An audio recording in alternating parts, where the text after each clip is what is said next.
वरुण भाई बहुत बहुत शुक्रिया। आज इन्हें ऐसा लग रहा है कि हम अपने घर में बैठकर बात कर रहे अरे हैं। मुझे भी ऐसा, मैं आपने बोला आपका एक फ़ोन आया, मैं तो बिल्कुल, तैयार था बहुत इसके एकदम। लिए मुझे बहुत बहुत, बहुत शुक्रिया वरुण भाई, क्योंकि बहुत बहुत। मालेगांव से आप लोगों के काम से मुझे बड़ा इंस्पिरेशन मिला है। मुझे बेशक। लगा है कि हाँ, ये एक जो हम इस शहर में रहकर ना सोचते हैं कि कैसे बनेगी फिल्म, मतलब हम लोग इस शहर में हैं, हमारे कांटेक्ट भी हैं, हमारा कुछ काम भी बाहर आया हुआ है, तो भी हर फिल्म के पहले हमारे अंदर एक डर आता है कि कैसे? बना सकते हैं, कैसे बनेगी, कौन देखेगा। और आप लोगों ने जिस तरह से, जिस जुनून से, जिस शिद्दत से, जिस ईमानदारी से वहाँ पे अपनी एक दुनिया बनाई है, जी जी जी। तो वो बड़ी इंस्पायरिंग है। वो देख के लगता है कि हाँ यार, कर सकते हैं बिल्कुल। एक बार करने का जज़्बा आ जाए, फिर सब आगे चीज़ होता जाता आसान हो है। जाती है, हाँ, होता बेशक। जाता है। तो वो आप लोगों से हमने सीखा है, तो मेरे लिए भी बहुत बहुत ही बड़ा ये एक और ये खुशकिस्मती का यकीनन मौका आपके है। ये कुछ शब्द जो है ना हमारे लिए बहुत बड़े हौसले का भी अरे काम करेंगे भाई। नहीं नहीं, तो भाई आप जैसे कि मैं हर इंटरव्यूज़ में जो भी हमारे गेस्ट आते हैं, अब जैसे तो माशाल्लाह आपकी फ़ैन फॉलोइंग का तो कोई हिसाब किताब है नहीं, और मुझे यकीन है कि हर कोई फ़ैन आपका, आपको चाहने वाला ये जानना चाहता होगा कि आप कैसे यहाँ तक पहुँचे। जी। तो मैं चाहूँगा कि आप अपने बचपन के हालात से लेके यहाँ तक के सफ़र की कहानी मुझे बताइए कि बचपन कैसा गुजरा, पेरेंट्स क्या किया करते थे, बचपन में आप शरारती थे, आप बड़े आज्ञाकारी थे, या किस तरह के हालात थे बचपन में, और फिर अच्छा। पढ़ाई कहाँ तक की और कॉलेज तक कैसे पहुँचे, वहाँ तक की अभी हम बात करते हैं। जी, ठीक है। तो मेरी पैदाइश है हिमाचल की। जी। हिमाचल में सुंदरनगर नाम की एक जगह है। वहाँ पास में ना एक डैम बन रहा था, डैम का प्रोजेक्ट बन रहा था, जो डैम से बिजली-विजली बनती है, तो हाइडल इलेक्ट्रिक प्रोजेक्ट था, सलापड़ नाम की जगह में। जी। तो मेरे पापा वहाँ काम करते थे। तो वहाँ पे ही मेरे माता-पिता रहते थे जब मेरी पैदाइश हुई वहाँ पे। और हिमाचल में हम लोग 6 साल रहे। फिर मेरे पापा ने मिलिट्री इंजीनियरिंग सर्विस ज्वाइन कर लिया, तो वो उसमें फिर वो देहरादून पोस्टिंग हो गई, तो फिर देहरादून आ गए।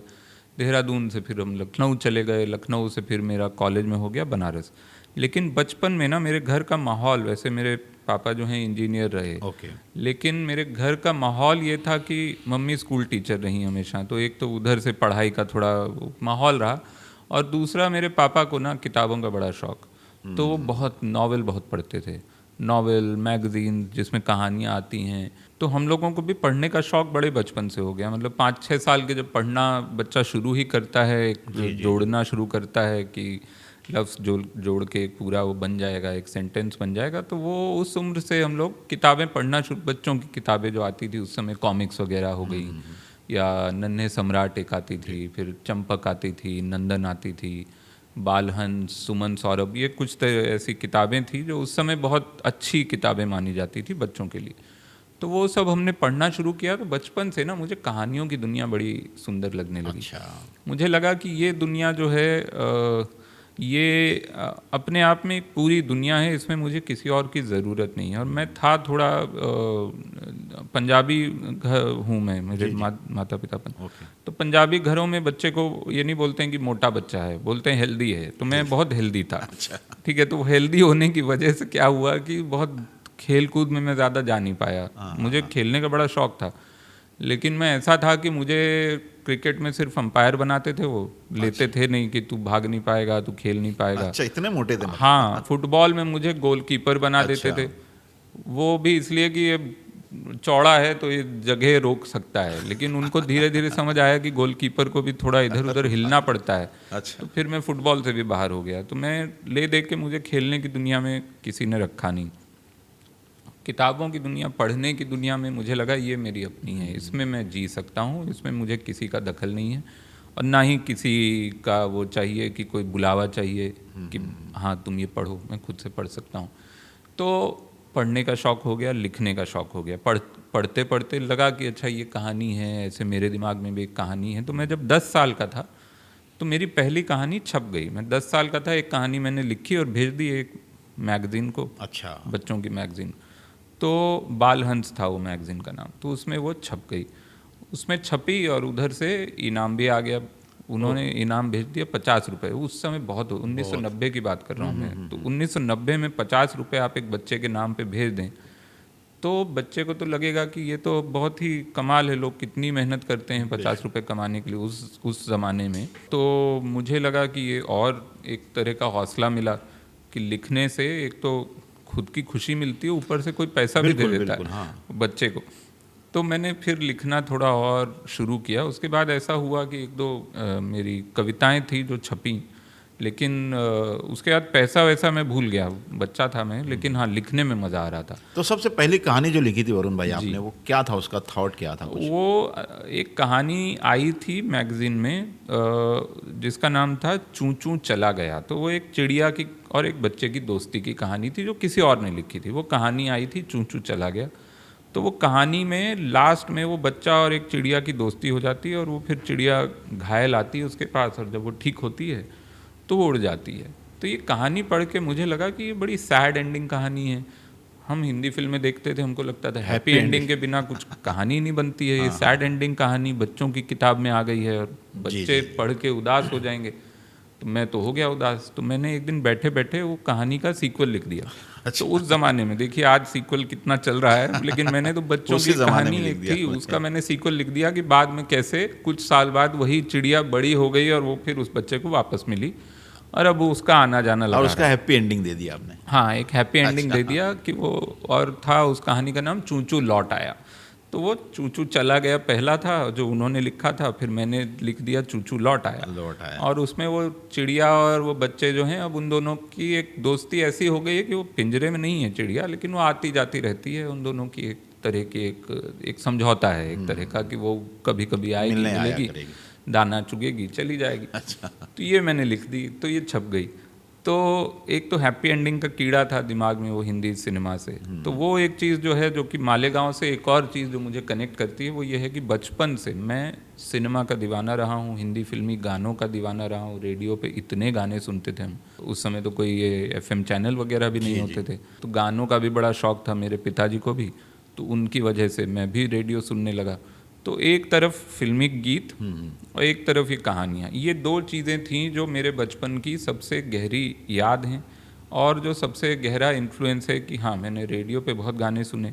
वो एक पूरे जो 50s 60s 70s के गाने हैं, SD बर्मन हो गए और शंकर जयकिशन और चित्रगुप्त और C रामचंद्र, और ये सारे नाम हमारे आसपास घूमते रहते थे, मजरू सुल्तानपुरी और हसरत जयपुरी। और तो ये नाम भी पता थे, इनका काम भी पता था।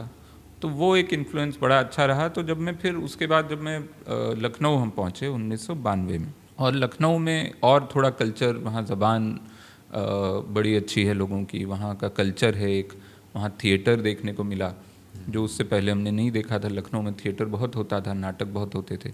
जैसा कि मैंने कहा कि मेरे पापा जो हैं बड़े शौकीन इन सब चीज़ों के, आर्ट्स के और म्यूज़िक के, और तो हम लोग थिएटर देखने जाते थे।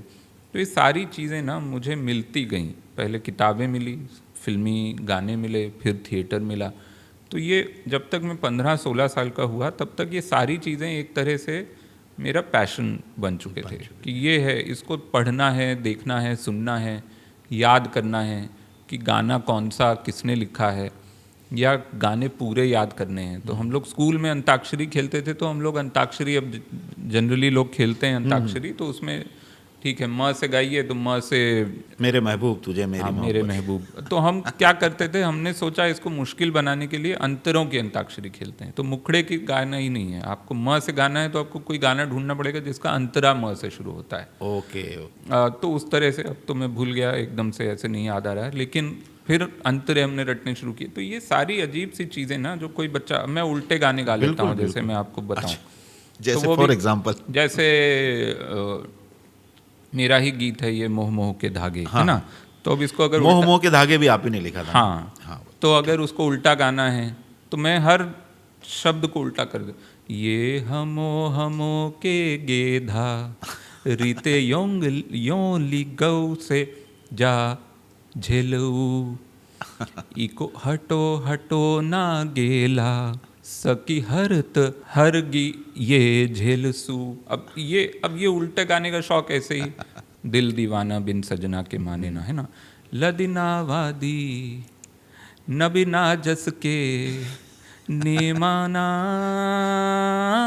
अब और सबसे खास बात यह है कि कंपोजिशन में भी कोई फर्क नहीं आ रहा, बस उल्टा। ये बहुत बड़ी बात वो है। क्योंकि ऑलमोस्ट देखिए, अगर लाइन का वजन तो वही है, हाँ, है ना, चाहे तो उल्टा पढ़े या बहर सीधा वही पढ़े, है, बहर वही है, बस उल्टा कर दिया हमने। तो बहर वही है वो ये कह सकते हैं कि तख्ती उसका बिगड़ तो गया ये है। मोह मोह के धागे इतना प्यारा, कितना खूबसूरत, मुझे नहीं पता था, यकीन मानो बाय गॉड मुझे नहीं पता था कि वो आपका लिखा हुआ गाना है। जी।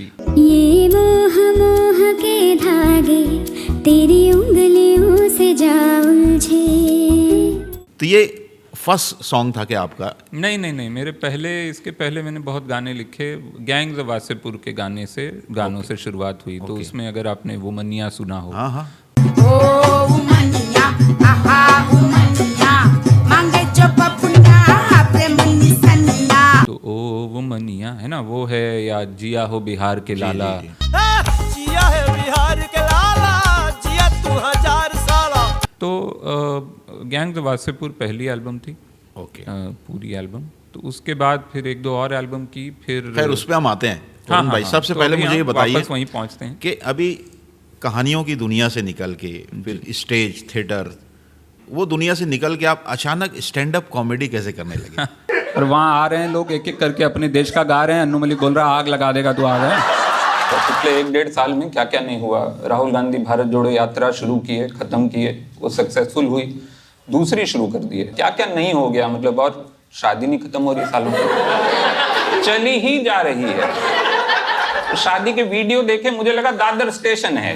ये सफर कैसे क्या शुरू हुआ अचानक से? तो स्टैंड अप ऐसा हुआ, देखिए मैं आ गया था तो कॉलेज गया, मैं कॉलेज में जाके भी मैंने थिएटर ही किया। कभी मेरी ज़िंदगी में ये कहीं भी सपना भी नहीं था, ना ही मुझे पता था स्टैंड अप कॉमेडी कुछ होता भी है, हाँ। कोई करता है, कोई कुछ नहीं पता था कि विदेश में बहुत होता है, अमेरिका में और है ना यूके में बहुत बड़ा कल्चर है, और 40-50 साल से।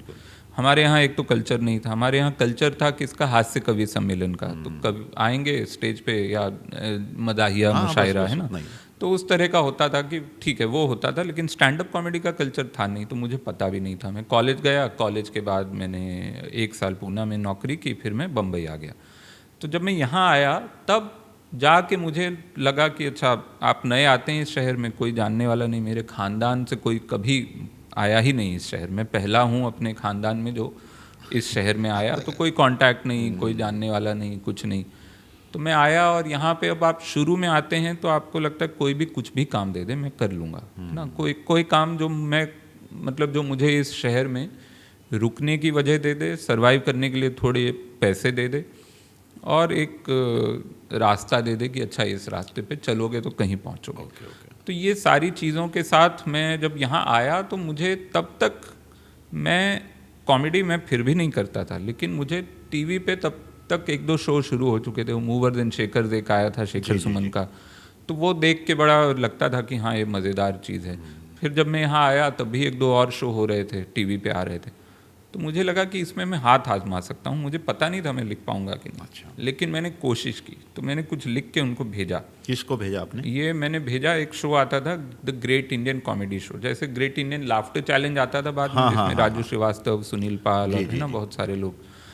तो उससे ठीक पहले एक शो आता था ग्रेट इंडियन कॉमेडी शो, जिसमें स्टैंड अप कॉमेडी होती थी, जिसमें रणवीर शौरी, विनय पाठक, शेखर सुमन, गौरव गेरा और भी कुछ जो उस समय कीकू शारदा जो कपिल शर्मा शो पे आते हैं, तो ये सब लोग आते थे उसमें, और ये स्टैंड अप कॉमेडी करते थे और स्केच कॉमेडी करते थे। तो छोटे मोटे स्केच होते थे और थोड़ी बहुत स्टैंड अप होती थी उसमें। तो वो शो मुझे बड़ा अच्छा लगा, टीवी पे शुरू हो चुका था, तो मैंने कुछ लिख के अपने आइडियाज़ उनको मेल कर दिए, क्योंकि कहीं से मुझे कांटेक्ट मिल गया, ईमेल आईडी मिल गया उनके जो स्क्रिप्ट हेड थे उस शो के। तो वो जो स्क्रिप्ट हेड थे उनको मैंने मेल किया, और उन्होंने वो अप्रूव कर दिया। तो उनको मैंने पसंद लिख के- आ गया मतलब। उनको पसंद आ गया, उन्होंने उसको शूट भी कर लिया, और वो स्केच एक टीवी पे आ गया। वो मैंने एक छोटा सा एक स्केच लिखा था कि एक इंसान है जो कि खुद को फांसी लगाने की कोशिश कर रहा है, और घंटी बजती है तो उसको जाना पड़ता है, क्योंकि वो उसका कंसंट्रेशन नहीं बन पा रहा है कि वो, तो घंटी बजती है तो वो एक सेल्समैन आया हुआ है। वो सेल्समैन जो है वो है कि मैं आज बेच के ही जाऊंगा, वो वाले होते हैं वो जो अड़ जाते हैं कि पीछे ये पड़ा हुआ। हाँ ये अच्छा मैं बता दूं, ये डेमोन्स्ट्रेशन दे दूं, ये देखिए बहुत साफ बहुत बढ़िया ये झाग बनाता है, कुछ साबुन कुछ वो बेचने आया है, कपड़े धोने का साबुन। और वो दोनों ही जो हैं वो गानों के दीवाने हैं, तो वो अंताक्षरी खेलने लगते हैं। बात बात में। यानी बचपन का वो कहीं ना हाँ, कहीं तो काम वो आया पहले उसमें। में, और वो अंताक्षरी खेलते हुए ये आदमी जो खुद को मारने वाला था, वो इतना उसको मज़ा आने लगता है गाने गाते हुए, और वो जीत जाता है अंताक्षरी, तो वो अपना मरना कैंसिल कर दे। ये एक छोटा सा ओके, बहुत स्केच अच्छा। था जिसमें गाने थे, और एक तो ये चीज़ मैंने पहले लिखी थी, ये टीवी पे आई थी ग्रेट इंडियन कॉमेडी शो में। तो उस शो में मैंने शुरू में स्केच लिखे, मैंने स्टैंड अप नहीं लिखे, ये छोटे छोटे इस तरह के 3-3, 5-5 मिनट के, ये जिस तरह के आप मालेगांव में करते हैं, और जो मतलब एक तरह के वो मिस्टर बीन हो गया या चार्ली चैपलिन हो गया, उस दुनिया के स्केच हैं जिसमें कि कोई भी एक घटना हो रही है, उस घटना को आपने फ़नी तरह से बता दिया। तो उसी शो पे स्टैंड अप भी आता था, लेकिन मैं नहीं लिखता था शुरू में, तो 5-6 महीने मैंने नहीं लिखा। फिर देख देख के मुझे लगा कि ये मैं लिख सकता हूँ और मैं अच्छा लिख सकता हूँ, तो मैंने वो भी उनको लिख के भेजा। तब तक उनसे जान पहचान हो चुकी थी। फिर मैंने लिखा, तो वहाँ से वो बात शुरू हो गई, मैं लिखने लगा। तो 5 साल तक मैं लिखता रहा। 2005 से मान लीजिए 2009 तक मैं टीवी के लिए लिख रहा था stand up comedy. Farhan Akhtar ने एक शो किया था टीवी पे, ओए it's Friday. LG mobile presents ओए इट्स फ्राइडे 12 दिसंबर से फ्राइडे रात 10 बजे सिर्फ इमेजिन पर। तो उसमें भी वो शुरू में, हर शो के शुरू में वो वैसा ही शो था जैसा आज आप देखें कपिल शर्मा का वैरायटी शो है, जिसमें कि शुरू में वो थोड़ी कॉमेडी करते हैं, फिर कोई गेस्ट आता है, उसका इंटरव्यू होता है, फिर कुछ परफॉर्मेंस होती है। तो इस तरह का एक शो था। तो उसमें भी शुरुआती जो 5 मिनट का स्टैंड अप था वो मैं लिख रहा था 2009 में। फिर उसके बाद टीवी के कुछ शोज़ कम हो गए, कुछ बंद हो गए, तो तब तक लेकिन मुझे थोड़ा खुद पे कॉन्फिडेंस आ गया कि मैं ये स्टेज पे भी कर सकता हूँ। और उस समय शुरू हो गया था मुंबई में स्टेज पे 2008 में मुंबई में स्टेज पे वीरदास ने एक कॉमेडी का कंपटीशन कराया था। अच्छा। जिसमें कि नए कॉमेडियन आएंगे, 2-2 मिनट का उनको स्टेज पे टाइम, सिर्फ 2 मिनट।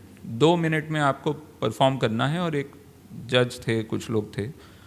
तो एक जगह उन्होंने कराया, जो पहला कंपटीशन था उसमें मैं गया और मैं वो जीत गया। तो 2 ही मिनट का था, पहली बार मैं स्टेज पे गया था। और वो कंपटीशन में कुछ 10-11 कॉन्टेस्टेंट थे, और मेरी किस्मत रही क्योंकि मुझे लिखना आता था अच्छा। बाकी सब थे वो भी लिखने में उतने, वो परफॉर्म अच्छा कर रहे थे, मेरी परफॉर्मेंस उतनी अच्छी नहीं थी। लेकिन क्योंकि मैं लिख रहा था टीवी के लिए 3-4 साल से, तो मेरे पास अच्छे जोक्स थे, अच्छा तरीका था उनको क्रिस्प बनाने का। तो वो रहा मेरे फेवर में, और फिर मैं वो वाला जीता। तो मुझे फिर तब कॉन्फिडेंस आएगा, अच्छा ये भी कर सकता हूँ। तो फिर धीरे धीरे करते करते 2010 अगले 2-3 साल में बहुत कम, कभी कहीं मौका मिल गया तो कर लिया।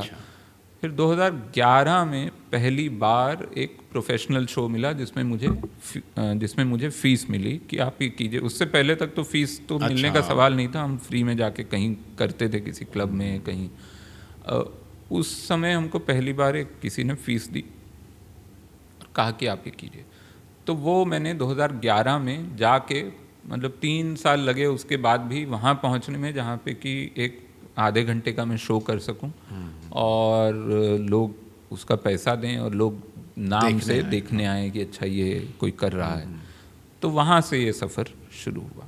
जब आप जो शो करने जाते हो वरुण भाई, स्टैंड अप कॉमेडी, तो ये पहले से स्क्रिप्ट लिखी होती है या एट ए टाइम, मतलब सब कुछ दिमाग में आता जाता है? उसकी तैयारी कैसे करते हैं आप?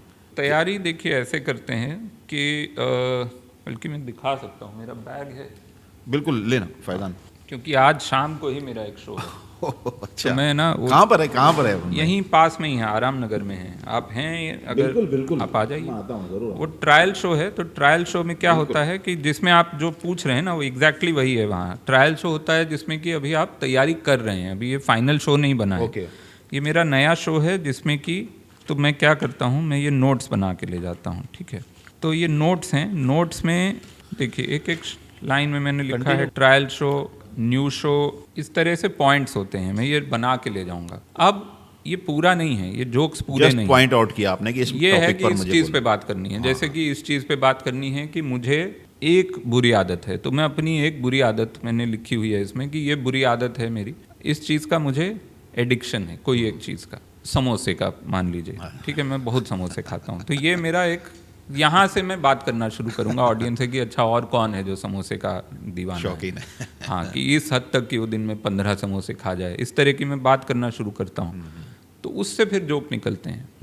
फिर मैं खुद को अपना थोड़ा और वहाँ स्टेज पे लोग जब जवाब देते हैं तो मेरे अंदर और कोई जोक आ जाता है, कुछ बात आ जाती है, तो वो मैं फिर, और ये पूरा शो मैं रिकॉर्ड करता हूँ फ़ोन पे, सिर्फ ऑडियो रिकॉर्ड करता हूँ।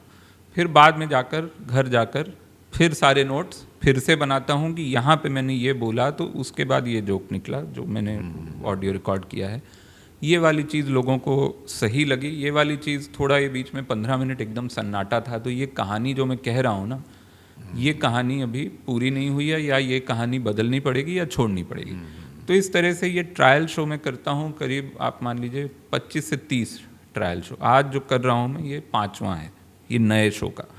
तो ये 5वां है, 5वां आप आज देखेंगे तो आपको इसमें अभी वो मज़ा नहीं आएगा, लेकिन आपको देखने को मिलेगा कि किस तरह से वो बनता है एक शो, वो धीरे धीरे बनता है। तो 25-30 वो करने के बाद, शो करने के बाद, ये जो मेरी डायरी है ये भरती जाएगी, और इसमें पक्के एकदम कि कहाँ क्या होने वाला है, किस कहानी क्या है शो की, कहाँ से कहाँ जाना है, फिर कहाँ जाना है, एक जोक से दूसरे जोक पे कैसे जाना है, या एक कहानी वो तो मैंने एक आपका देखा था जब वो शॉपिंग मॉल में आप जाते हैं और वो जो चेक कर रहा होता है वो बहुत माइंड ब्लोइंग था। हाँ, तो वो धीरे धीरे क्या बना। बात थी आप वो, सोचिए कि वो शुरू में जब मैं करता था तो वो शायद 2 मिनट में हो जाती थी पूरी बात, फिर वो उसमें जोक आए, फिर और कहानी फिर आई, एक अभी कहीं और का लेटेस्ट में मेरे ख्याल से 2024 के इलेक्शन के बाद आपने कहा कि मैं तो 5 साल तक इस बात को लेके हंस सकता हूँ कि वो हार गए। बिल्कुल। ये उसकी मतलब, और दूसरे न्यूज़ चैनल्स में भी मैंने किसी को देखा था, वो आप तारीफ कर रहा था आपकी बड़ी, कि यार वो वरुण की बात बोले यार सुन के मुझे भी हंसी आ रही है कि यार 5 साल तक हंस सकता हूँ, रात में 2-2:30 बजे उठ के भी हंसने लगता हूँ मैं, मेरी बिल्लियाँ मुझसे डरने लगी है। ये कमाल था भाई, कमाल है, बहुत बहुत। मैं अगले 5 साल सिर्फ ये सोच के हंस सकता हूँ कि वो अयोध्या हार गए। मैं रात को 2 बजे उठता हूँ पानी पीने, एकदम से मुझे याद आता है, मैं आधा घंटा हंसता हूँ, अयोध्या हार। मेरी बिल्लियां मुझे देख के अब डर गई हैं रात को, ये क्या हो गया, इसको पागल हो गया क्या रात को 2 बजे। मैं उनको बोलता अयोध्या हार गई। तो इस तरह से ना बनता है। तो दोनों 2 प्रोसेस हैं। एक है कि ये आपके पास कुछ होना चाहिए, जब आप स्टेज पे जाएं तो आपके पास नोट्स होने चाहिए कि आप क्या बात करने वाले हैं, लेकिन उस बात में जोक है कि नहीं, वो कहानी पूरी है कि नहीं, वो कहानी अभी और कितनी बढ़ेगी, ये स्टेज पे जाके पता चलता है, और स्टेज के बिना ये तैयारी नहीं हो सकती। और फिर भी हमेशा हर शो में वो जगह रहती है कि ये शो और बेहतर हो जाए। भले ही मैं 25-30 के बाद आप कहेंगे कि शो तैयार हो गया, फिर एक तरह से वो नाटक जैसा है कि मेरे दिमाग में पूरी कहानी है, मैं जाके परफॉर्म कर रहा हूँ, मैं बता रहा हूँ कि ये हुआ, ये हुआ, ये हुआ, यहाँ पे ये जोक आया। लेकिन उसके बावजूद हर शहर में मैं वो नया करता हूँ, क्योंकि अगर वही शो मैं मान लीजिए इंदौर में कर रहा हूँ और वही शो लखनऊ में कर रहा हूँ, तो लोकल जो बातें हैं हो जाएगा बिल्कुल, कि लखनऊ की जो बातें हैं, वो लखनऊ की जो भाषा है, लखनऊ की ज़बान, लखनऊ के जो लोकल इश्यूज़ हैं, मैं वो लाता हूँ शो में। अगर वही शो मैं मुंबई में कर रहा हूँ तो यहाँ के जो लोकल इशू हैं, यहाँ जो रोड, उस पर कोई बात हो गई, या मुंबई में अब इलेक्शन होने वाले हैं तो उस पर कोई बात हो गई। तो इस तरह से चीज़ें ना हर शो में बदलती रहती हैं, क्योंकि स्टैंड अप कॉमेडी का सबसे बड़ा मज़ा ही ये है कि आप कहीं से बंधे हुए नहीं हैं। हाँ, आप पूरी आज़ादी होती है हाँ, उसमें आपको। ना तो कोई शो का टोटल ड्यूरेशन फिक्स है, फिल्म है वो 2.5 घंटे की है तो 2.5 घंटे की ही है, नाटक है वो 1.5 घंटे का है, 1.5 ही घंटे का है। उसमें बहुत हुआ तो कोई किसी दिन थोड़ा कोई एक्टर इम्प्रोवाइज़ कर लिया तो 5 मिनट ऊपर नीचे हो जाता है।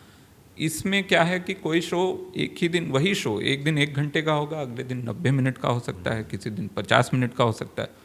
तो ये बड़ा वेरिएशन होता है कि उस दिन लोगों का क्या रिस्पॉन्स आ रहा है और आपके अंदर कितनी कहानियाँ नई आ रही हैं या क्या कहना चाह रहे हैं। तो वो वरुण भाई, जो फर्स्ट जो फिल्मों से जो जुड़े थे आप एज ए राइटर, तो पहला ब्रेक कैसे और कब मिला था? फिल्मों से धीरे धीरे मैं जुड़ा, क्योंकि मैं, जैसा कि मैंने कहा कि 2005 में मैंने काम शुरू किया ग्रेट इंडियन कॉमेडी शो से। उसमें मैंने स्केच लिखने शुरू किए, फिर स्टैंड अप कॉमेडी लिखने शुरू किए। अगले 3-4 साल में वही करता रहा। इस दौरान कहीं कहीं से कोई कांटेक्ट बने तो कोई फिल्म लिखी, लेकिन वो कभी बनी नहीं। जैसा कि इस शहर में होता है कि आप 10 चीज़ें लिखते हैं, उसमें से एक कोई बनती है, नहीं बनती है। तो ऐसे मैंने कईयों के लिए फिल्में लिखी, और वो कभी हुआ कि अच्छा शुरू होने वाली है, कभी हुआ कि अच्छा स्क्रिप्ट का एक और ड्राफ्ट करते हैं, कभी हुआ कि गायब हो गए लोग कि फ़ोन ही नहीं उठा रहे हैं, पता ही नहीं है कि क्या हुआ, हमने स्क्रिप्ट भेज दी और जनाब उसके बाद वो न फ़ोन उठा रहे हैं, फ़ोन ब्लॉक कर दिया है सब। तो इस तरह के बहुत 3-4 साल ये रहा। आप मान लीजिए कि 2008 से 2012 के बीच मैंने 3-4 स्क्रिप्ट लिखी होंगी जो पूरी मतलब पूरी लिखी हुई उनकी। Complete, अच्छा। हाँ, उसमें प्रोडक्शन हाउस भी आ गया, उन्होंने कोई साइनिंग भी दे दी, उसके बाद फिर वो नहीं बनी। तो ये पूरा एक दौर रहा। इसी दौर में मैं मिला अनुराग कश्यप से।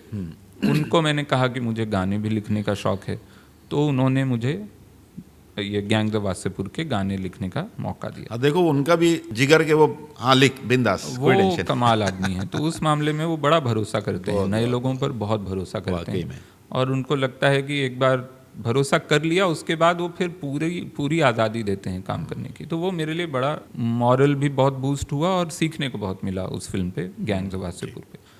तो उसके दौरान मैं मिला, उस शूटिंग के दौरान गैंग्स ऑफ वासेपुर की, नीरज घेवान से। तो नीरज उस फिल्म में असिस्टेंट डायरेक्टर थे और नीरज के साथ फिर हमने बात शुरू की कि कुछ करते हैं, और नीरज को डायरेक्ट करना था और मैं लिख रहा था। तो फिर हमने बात की, तो फिर वहाँ से मसान नाम की एक फिल्म की स्क्रिप्ट आई, और मसान फिर हमने साथ में लिखी और नीरज ने वो बनाई। और वो एक काम है जो मुकम्मल हुआ कि वो पूरा, उसमें हमको प्रोड्यूसर भी मिले और अच्छे एक्टर मिले, और फिर वो फिल्म बनी और वो फेस्टिवल्स में भी गई और फिर वो रिलीज़ भी हुई। मतलब यहाँ से पहली फिल्म की एक कहानी जो है शुरू होती है, मसान। और फिर वो आई और बड़ा अच्छा उसका रिस्पांस रहा, और आज भी 10 साल होने को हैं, अगले साल 10 साल हो जाएंगे 2025 में, 2015 में आई थी।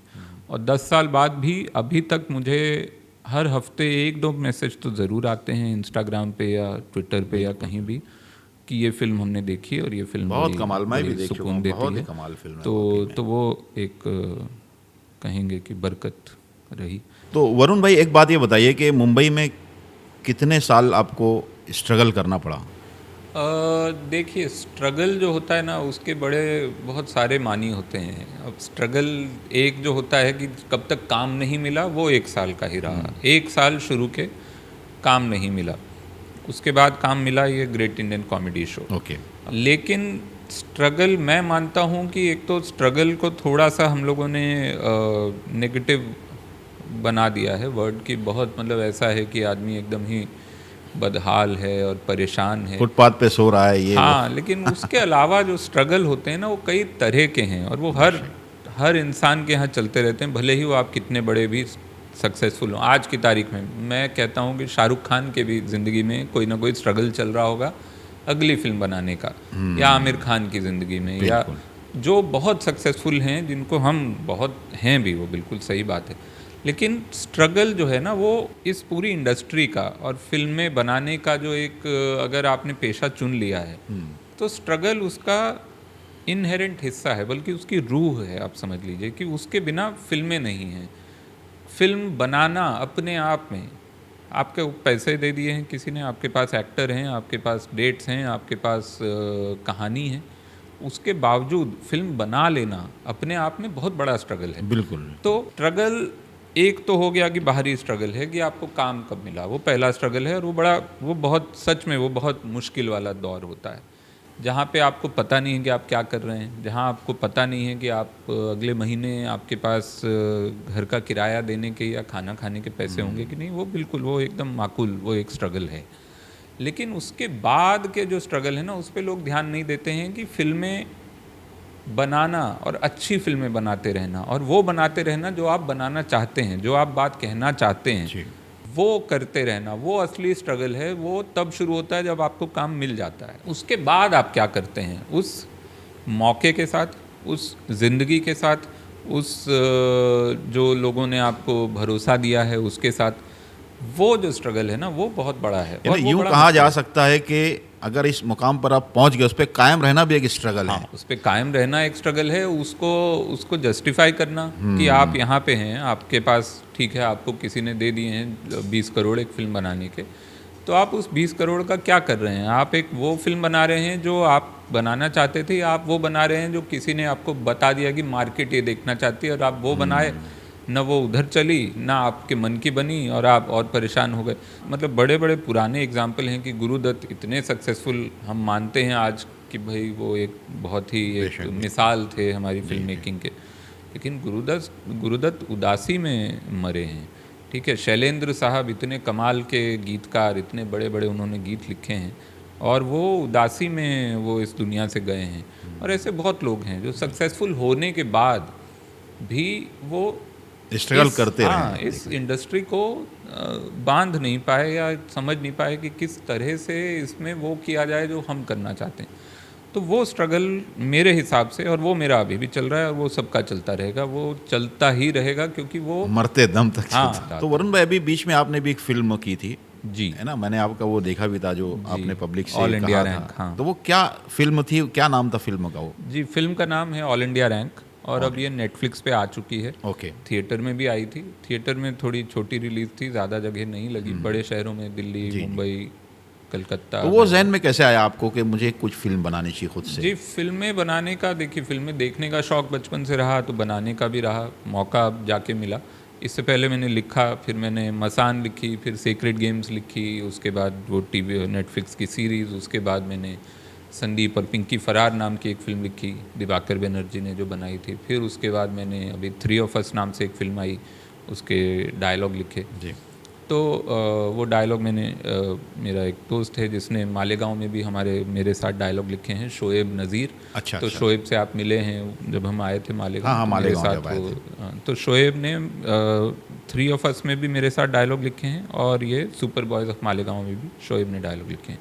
फिल्में बहुत लिखी मैंने, काम बहुत किया, गाने बहुत लिखे, लेकिन एक फ़िल्म बनाने का एक जो सपना था ना, वो अब जाके पूरा हुआ। अच्छा। और अभी और है कि फिल्में और बनानी कुछ है। करना फिल्में है। बनाने में जो आप पूरी फिल्म मेकिंग का जो प्रोसेस है, शुरू से लेकर एंड तक आपको देखने को मिलता है।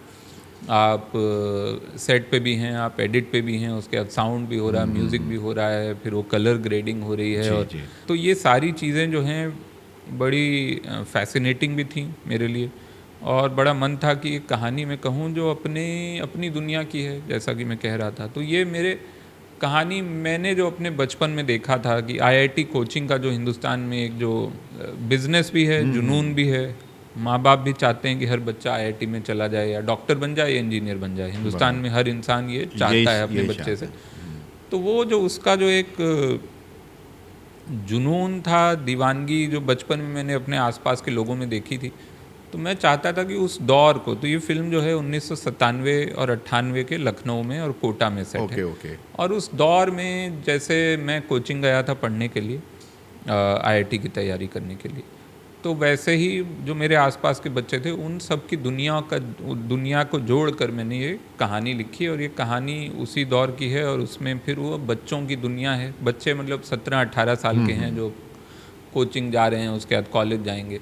तो उनकी दुनिया में कितना कन्फ्यूज़न है और कितना एक दबाव है माँ बाप का कि तुम ये करो और तुमको यही करना है, ये नहीं किया तो तुम बर्बाद हो, तुम्हारी पूरी ज़िंदगी बर्बाद हो जाएगी। जो इस तरह के ताने बच्चों को मिलते हैं, तो उनको समझने की कोशिश थोड़ा ह्यूमरस, थोड़ा लाइट वे में, थोड़ा गानों के साथ, तो मैंने एक छोटी सी प्यारी सी फिल्म बनाने की कोशिश की।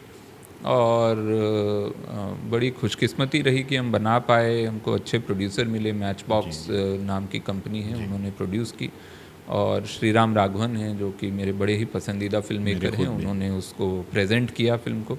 और फिल्म थिएटर में भी आई, अच्छे रिव्यूज़ आए, हम लोग फिल्म फेस्टिवल भी गए, नेटफ्लिक्स पे भी बड़ा अच्छा रिस्पांस रहा। तो एक काम हो गया, तो मैं बड़ा मतलब खुश हूँ कि अब और आगे बनाने की कोशिश है। तो वरुण भाई, आपकी इतनी लंबी जर्नी में बहुत कुछ सीखा होगा आपने, समाज से, दोस्तों से, रिश्तों से बहुत कुछ सीखा होगा। इसी तरह से आज की नौजवान पीढ़ी जो इस फील्ड में मेहनत कर रही है, उनको क्या पैगाम देना चाहेंगे आप? जी, मैं ये देखता हूँ आज की जो पीढ़ी है खास करके, ये बड़ी जल्दबाजी में है, मुझे ये लगता है। ये चाहते हैं कि जल्दी से काम शुरू हो जाए। तो मैंने जो एक चीज़ जो कमी पाई है आजकल के राइटर्स में, बहुत सारे लोगों से मैं मिलता हूँ और वो अपनी स्क्रिप्ट भेजते हैं, वो ना बड़ी जल्दबाजी में है, तो वो जल्दी जल्दी कुछ लिखते हैं और वो चाहते हैं कि जल्दी से बन जाए। उनको क्योंकि बड़ी आसान दुनिया मिली है ऐसा लगता है, और वो हर जनरेशन को लगता है कि, है ना, कि हमसे पिछले वाले जो थे उनकी बड़ी मुश्किल थी और हमारी थोड़ी आसान है। वो सच है, हमारी भी आसान थी हमारे अपने माँ बाप के मुकाबले, हमारी दुनिया की। हमको बहुत कुछ मिला था, एक्सेस मिला, बड़ी चीज़ें मिली थी जो उनको नहीं मिली। माँ बाप जो हैं वो तो पढ़े लिखे भी नहीं थे, मेरे दादा दादी वगैरह वो पढ़े लिखे नहीं, उनको पढ़ने का कभी मौका नहीं मिला, स्कूल जाने का। तो मेरे माँ बाप को मिला, फिर मुझे कॉलेज जाने का भी मौका मिला, मुझे और भी अपनी दुनिया जिस तरह से बनानी है वो बनाने का मौका मिला। तो आजकल के बच्चे जो हैं उनको उससे ज़्यादा मौके, इंटरनेट है सबके पास, कोई भी आज फिल्म बना सकता है। हमारे ज़माने में जब हम आए यहाँ तब तक तो पूरा, जब तक आपके पास कैमरा ना हो, लाइट ना हो, आजकल आईफोन पे फिल्में शूट हो जाती सही हैं। बात है, पूरा पूरा सेटअप लोग- साथ में है तुम्हारे। हाँ, सब साथ में, छोटे मोटे चीज़ें आप जोड़कर बड़े सस्ते में आप फिल्म बना सकते हैं।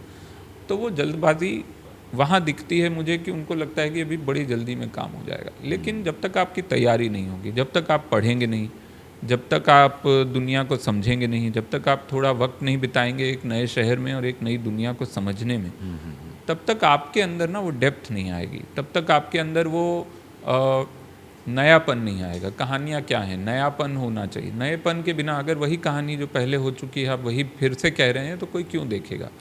कोई नई चीज़ होनी चाहिए। तो वो नयापन ढूंढने की इनकी कोशिश मुझे कम दिखती है। मुझे लगता है कि पढ़ते बड़ा कम हैं, किताबें नहीं पढ़ते हैं, फिल्में देख के आ जाते हैं। फिल्में देख के कितना आप सीख सकते हैं वो ठीक है, बहुत कुछ सीख सकते हैं, लेकिन आप किताबें अगर नहीं पढ़ रहे हैं और अगर आप राइटर बनना चाहते हैं तो कहीं ना कहीं वो आपका ही अपना ही आप नुकसान कर रहे हैं। तो मुझे जो कहना है, जो भी युवा राइटर हैं या डायरेक्टर बनना चाहते हैं, मैं यही कहूँगा कि थोड़ा वक्त दें, थोड़ी तैयारी करें और खूब पढ़ें, देखें। ठीक है, आपको पढ़ने का नहीं शौक़ है, कोई ऐसी बात नहीं, दुनिया तो देखें। आप अगर हमेशा से आप एसी में रहे हैं, एसी गाड़ी में घूमते हैं, उससे उतर के फिर एसी ऑफिस में चले जाते हैं, तो एक दुनिया जो बाहर की दुनिया है, जब तक आपने आपकी कमीज़ पर किसी जाती हुई गाड़ी ने कीचड़ नहीं उछाला या आपकी कमीज़ पसीने में तरबतर नहीं, इस शहर में इतनी ह्यूमिडिटी है, बड़ा आसान है, 15 मिनट में आपकी कमीज़ पसीने में भीग जाएगी। तो अगर आपकी कमीज़ भी नहीं भीगी है तो उसका मतलब आप 15 मिनट भी बाहर धूप में नहीं रहे हैं इस शहर में आकर, तो फिर आप कैसे बनेंगे। तो आपकी निजी ज़िंदगी के अपने अनुभव होने चाहिए, अपने एक्सपीरियंस, अपनी एक कोशिश होनी चाहिए दुनिया को समझने की, और उस कोशिश में एक नयापन होता है। हर इंसान अलग है, हर इंसान अलग है, देखने का सबका नज़रिया अलग है दुनिया को, लेकिन वो नज़रिया आपको फिर अपनी कहानी में लाना पड़ेगा। अगर आप फूल अलग बना सकते हैं तो कहानी भी आपको उतनी अलग लिखनी पड़ेगी, जो कि, और वो उसके लिए खुद को जानना होगा। तो खुद को जानने की कोशिश, दुनिया को जानने की कोशिश, और इससे पहले क्या काम हुआ है, वो लिखने में हो, वो किताबों में हो, वो सिनेमा में हो, वो म्यूज़िक में हो, वो आपको पता होना चाहिए कि ये कमाल का काम है, और क्यों कमाल का वो भी पता होना चाहिए। तो ये सारी चीज़ें जो हैं, ये मुझे लगता है ये तैयारी बड़ी ज़रूरी है। बहुत बहुत शुक्रिया वरुण भाई, आपका इतना वक्त हमें दिया, आपने कीमती वक्त अपना दिया। अरे नहीं, बहुत अच्छा लगा मुझे। मैं आज यकीन मानिए कि मैं बहुत खुश हूँ कि आज मेरे चैनल पे आप जैसी शख्सियत आई, इतना वक्त दिया हमें, और मुझे उम्मीद है कि लोग आपकी बातों से बहुत कुछ सीखेंगे कि स्ट्रगल क्या होता है या मेहनत कितनी ज़रूरी है कामयाब होने के लिए। जी। तो बहुत बहुत शुक्रिया अरुण भाई। बस मैं चाहूँगा कि हमारे चैनल के लिए भी 2 लफ्ज़ कह दीजिए। जी, आप मुझे देख रहे हैं अकरम खान ऑफिशियल के चैनल पर, तो please like, subscribe and comment on this video. अगर आपको ये वीडियो अच्छा लगा, अकरम खान के बाकी आपको प्रोग्राम जो हैं अच्छे लगते हैं, आप प्लीज़ सब्सक्राइब कीजिए। और ये जो शो है कॉफ़ी विद खान, तो ये भी आप देखिए, इसमें और भी बहुत सारे लोग हैं, बहुत अच्छी अच्छी बातें होती हैं, तो देखिए और सब्सक्राइब कीजिए। Thank you so much Arun भाई।